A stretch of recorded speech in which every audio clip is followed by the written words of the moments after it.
Saya Fulan bin Fulan. Sekarang sudah terjadi banyak tanda-tanda kiamat kecil. Apakah antara tanda-tanda kiamat besar dan amalan yang boleh? Di antara tanda kiamat besar datangnya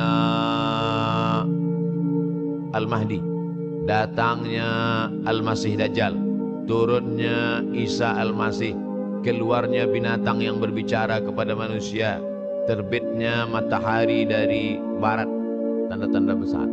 Kita tidak disuruh mencari-cari, menunggu-nunggu, menengok-nengok. Allah Ta'ala bagi tahu itu, Nabi bagi tahu itu supaya kita siap-siap.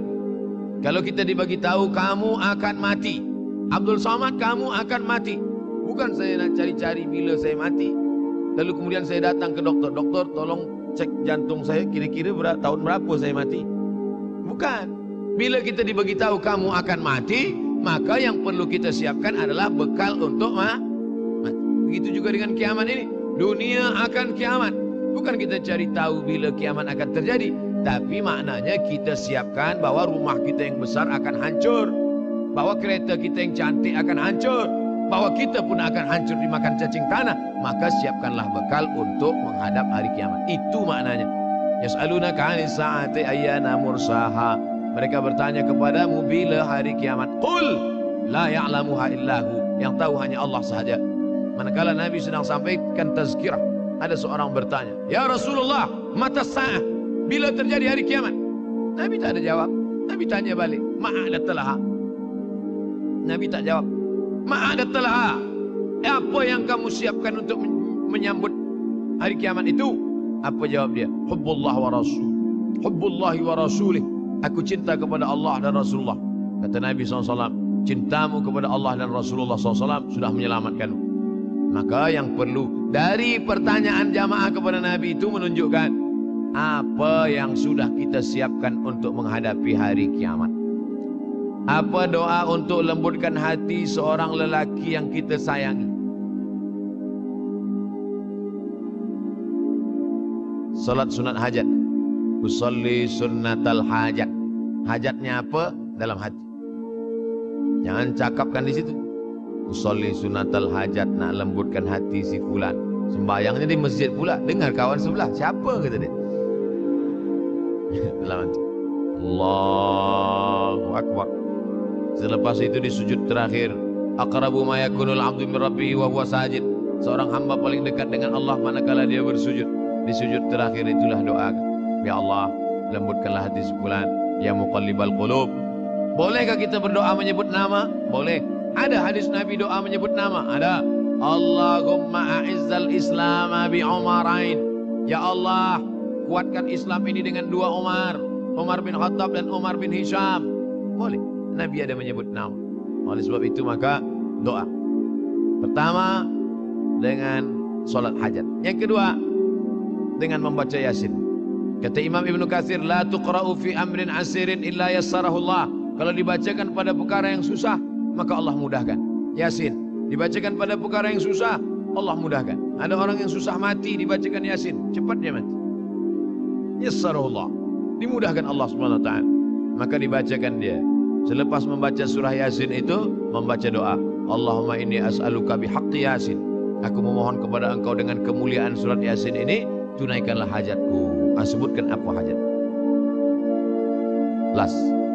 Bagaimana tanggapan Ustaz terhadap budak-budak yang dilarang dalam masjid? Budak-budak terbagi dua. Pertama, budak-budak yang mumayyiz. Yang kedua, budak-budak yang sabi, belum sampai mumayyiz. Mumayyiz belum akil balik, tapi boleh membezakan mana baik, mana buruk, mana makanan, mana kotoran. Yang di bawah ni sabi. Setahun, 2 tahun, 3 tahun, 4 tahun, itu sabi. Sabi ini tak boleh membezakan. Bila kita suruh dia diam, awal-awal kita kata kayak gini. Dia pula bagi tahu gini. Ini tak boleh bawa ke masjid. Adapun yang sudah mumayyiz 5, 6, 7, 8, 9, 10, ini dibawa ke masjid. Budak-budak kecil dibuatkan sopnya di belakang. Begitu dalam fatwa Syekh Atiyah Saqar dalam fatwa Al-Azhar. Lelaki khairus sufufir rijal, sebaik-baik sop lelaki di depan. Selepas itu budak kecil di belakang, baru perempuan. Kenapa budak kecil ini di belakang? Dua alasan. Yang pertama, dia menjadi hijab dinding antara perempuan dengan lelaki. Yang kedua, sebab banyak budak kecil ini yang wuduknya rosak. Sebab apa? Sebab dia belum berkhitan. Maka di ujung kulfah ada najis. Maka kalau dia diletakkan di saf, dia boleh memutus saf. Kenapa masa di Makkah tu banyak budak-budak kecil solat di samping ayahnya? Tak sama budak kecil di sana, budak kecil sini. Budak kecil sana 7 hari khitan. Tempat kita tak tahu di Malaysia. Tempat kami di Sumatera pun beza dengan di Jawa. Di Jawa budak kecil khitan. Kami di Sumatera budak kecil macam cuti sekolah umur 10 tahun baru khitan. Itu pun banyak juga tak khitan. Yang lain khitan dia lari pula. Oleh sebab itu maka yang belum berkhitan tu ada najis di ujung, atau dia sudah berkhitan tapi wuduk dia tak sempurna. Oleh sebab itu budak-budak kecil dibawa ke masjid. Kalau dia sudah boleh ditegah, boleh membezakan, memayis. Budak kecil ini dibagi 3. Yang pertama sabi, belum boleh membezakan mana elok mana tak elok. Selepas itu memayis, sudah boleh membezakan mana elok tak elok, tapi belum lagi akil balik. Selepas itu amrat. Amrat pakai dal. Amrat maknanya baru saja masuk akil balik. Kalau kita larang budak-budak ni di masjid, kalau ada budak-budak kecil masih berlari-lari, masih menjerit-jerit, bersyukurlah. Maknanya masjid kita 20 tahun akan datang masih tetap ada orang yang solat berjamaah. Tapi kalau di masjid tu ada budak-budak lagi, yang ada tua-tua je, alamat kapal akan tenggelam. Sekarang banyak di masjid ni isinya orang-orang yang sudah diintai-intai malaikat maut aja. Na'udzubillah. Alhamdulillah masjid kita semua hadir. Budak-budak kecil pun hadir, pemuda-pemuda belia pun hadir. InsyaAllah 20 tahun akan datang masjid ini tetap ramai solat berjamaah. Anak saya pernah ditampar oleh seorang nenek kerana yang sedang solat dia menjerit dan menangis. Oh, mungkin nenek ini darah tinggi. Maka akan datang, jangan letak dia dekat nenek-nenek. Itulah maka saya sebut tadi di belakang. Memang orang-orang tua ni kadang emosional dia tak lagi terkendali. Tengok. Kadang jangankan menangis, kita menyanyi pun dia tersinggung. Apalagi menangis. Oleh sebab itu maka kita jaga.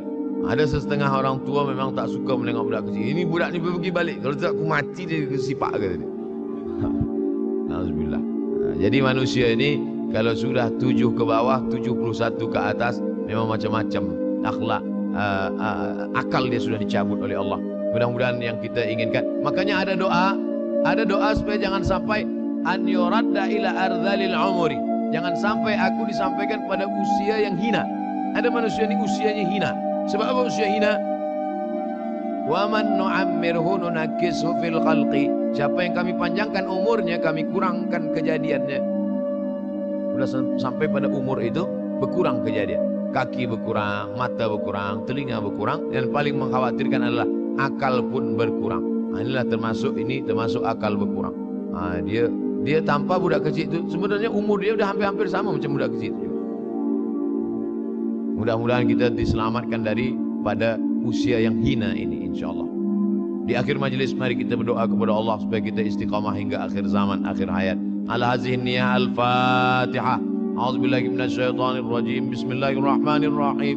Alhamdulillahirabbil alamin. Ar-Rahmanir-Rahim. Maliki yaumiddin. Iyyaka na'budu wa iyyaka nasta'in. Ihdinas siratal mustaqim. Shiratal ladzina an'amta 'alaihim ghairil maghdubi 'alaihim waladdallin. Amin. Allahumma inna na'udzubika minal hammi wal hazan. Selamatkan kami dari susah hati dan kesulitan. Wa minal ajzi wal kasal. Selamatkan kami dari sifat malas dan lemah. Wal jubni wal bukhul. Selamatkan kami dari sifat penakut dan bakhil. Wa dala'id daini wa ghadabatir rijal. Selamatkan kami dari dililit hutang dan dikuasai orang lain. Allahumma inna na'udzubika min ilmin la yanfa'. Selamatkan kami dari ilmu yang tak bermanfaat. Wa min qalbin la yakhsha'. Jauhkan kami dari hati yang tak takut dan tak khusyuk. Wa min nafsin la tasma'. Jauhkan kami dari nafsu yang tak pernah kenyang. Wa min du'ain la yusma'. Selamatkan kami dari doa yang tak dikabulkan. Allahumma inna na'udzubika min azabil qabri. Selamatkan kami dari azab kubur. Wa min azabi jahannam. Selamatkan kami dari azab jahannam. Wa min fitnatil mahya wal mamat. Selamatkan kami dari fitnah hidup dan mati. Wa min syarri fitnatil masihid dajjal. Selamatkan kami dari fitnah al-masih ad-dajjal. Allahumma tahhir qulubana, sucikan hati kami. Allahumma ja'alna minat tawabin, jadikan kami orang yang bertaubat. Waj'alna minal mutatahhirin, jadikan kami orang yang mensucikan hati. Waj'alna min ibadikas salihin, jadikan kami hamba-hambamu yang saleh. Rabbana la tuzigh qulubana, jangan kau palingkan hati kami ba'da idh hadaitana, setelah kau berikan hidayah kepada kami. Allahumma dzakkirna minhu ma nasina, buat hati kami ini ingat, jangan sampai lalai kepadamu ya Allah. Ya muqallibal qulub, wa engkau yang membalikkan hati, sabbit qulubana, kokohkan hati kami ala dinik wa ala ta'atik, dalam agamamu, dalam ketaatan kepadamu. Allahumma tsabbitna alal iman wal islam, kokohkan kami dalam iman dan Islam. Allahumma ja'alna minal ladzina yastami'una al-qawla fayattabi'una ahsanah, jadikan kami orang-orang yang mendengarkan nasihat yang baik lalu merubahnya menjadi amal yang baik. Rabbana atina fid dunya hasanatan wa fil akhirati hasanatan wa qina adzabannar. Wa sallallahu ala sayyidina wa maulana Muhammad wa ala alihi wa sahbihi wa sallam. Walhamdulillahi rabbil alamin.